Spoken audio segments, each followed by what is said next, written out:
പച്ചക്കറികളൊന്നും കൂട്ടാൻ ഇഷ്ടമില്ലാത്ത പിള്ളേരായിരിക്കുമല്ലോ മിക്കവരും അല്ലേ.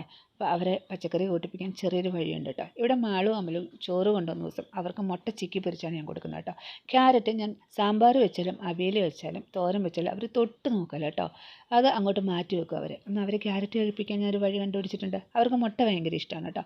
അപ്പോൾ ഞാൻ മുട്ട ചിക്കി പൊരിക്കുന്ന കൂട്ടത്തിൽ ക്യാരറ്റ് നന്നായിട്ട് ഗ്രേറ്റ് ചെയ്തെടുക്കും. നമ്മുടെ സവോള ചെറുതായിട്ട് അരിഞ്ഞെടുക്കും കേട്ടോ. എന്നിട്ട് പാനിൽ എണ്ണ ഒഴിച്ച് കടുക് പൊട്ടിച്ച് കരിവേപ്പില ഇട്ടതിന് ശേഷം ഇത് രണ്ടും കൂടെ നന്നായിട്ട് വഴറ്റിയെടുക്കും കേട്ടോ. ഉപ്പുകൂടി ഇട്ടിട്ടാണ് വഴറ്റിയെടുക്കുന്നത്. കുറച്ച് നേരം നന്നായിട്ട് വഴറ്റിയതിന് ശേഷം ഞാൻ അതിനകത്തോട്ട് കുറച്ച് ചിരകിയ തേങ്ങ ഇട്ട് കൊടുക്കും കേട്ടോ. അത് നന്നായിട്ട് ഒന്ന് ഫ്രൈ ചെയ്തെടുത്ത ശേഷം അതിനകത്തോട്ട് കുറച്ച് കുരുമുളക് പൊടിയും ഒരു നുള്ള് മഞ്ഞൾപ്പൊടിയും കൂടി ഇട്ട് കൊടുക്കും കേട്ടോ. അതും കുറച്ച് നേരം കൂടി ഒന്ന് ഫ്രൈ ചെയ്തതിന് ശേഷം ഞാൻ അതിലോട്ട് മുട്ട പൊട്ടിച്ചൊഴിച്ച് കൊടുക്കും കേട്ടോ.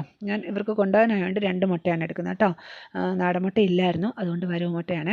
അപ്പോൾ മുട്ട ഒഴിക്കുന്ന സമയത്ത് ഞാൻ ലോ ഫ്ലെയിമിലായിരുന്നു വെച്ചിട്ടുണ്ടായിരുന്നത്. അത് കഴിഞ്ഞിട്ട് അത് ചിക്കി ഇങ്ങനെ ഇളക്കി കൊടുക്കാൻ തുടങ്ങുമ്പോഴത്തേനും ഞാൻ ഹൈ ഫ്ലെയിമിലാക്കും. ഇത് നന്നായിട്ട് ഇളക്കി കൊടുത്തുകൊണ്ടിരിക്കും കേട്ടോ. എന്നിട്ട് ചിക്കി ചിക്കി ചെറിയ ചെറിയ ചെറിയ ചെറിയ തരികൾ പോലെ ആകുന്നിടം വരെ അത് ചിക്കി ഇളക്കി കൊടുത്തുകൊണ്ടിരിക്കും കേട്ടോ. അങ്ങനെ ചിക്കി ഇളക്കി നല്ല സൂപ്പർ ടേസ്റ്റാണ്. മൊത്തത്തിലുള്ള ഉപ്പ് ആദ്യമേ ചേർത്തിട്ടുണ്ടാകും കേട്ടോ. അപ്പം എത്ര പച്ചക്കറി കൂട്ടാത്ത കുട്ടികൾ ഇത് കൂട്ടും. ഇതുവരെ ഉണ്ടാക്കി നോക്കിയിട്ടില്ലെങ്കിൽ ഒന്ന് ഉണ്ടാക്കി നോക്കണം കേട്ടോ. Super taste.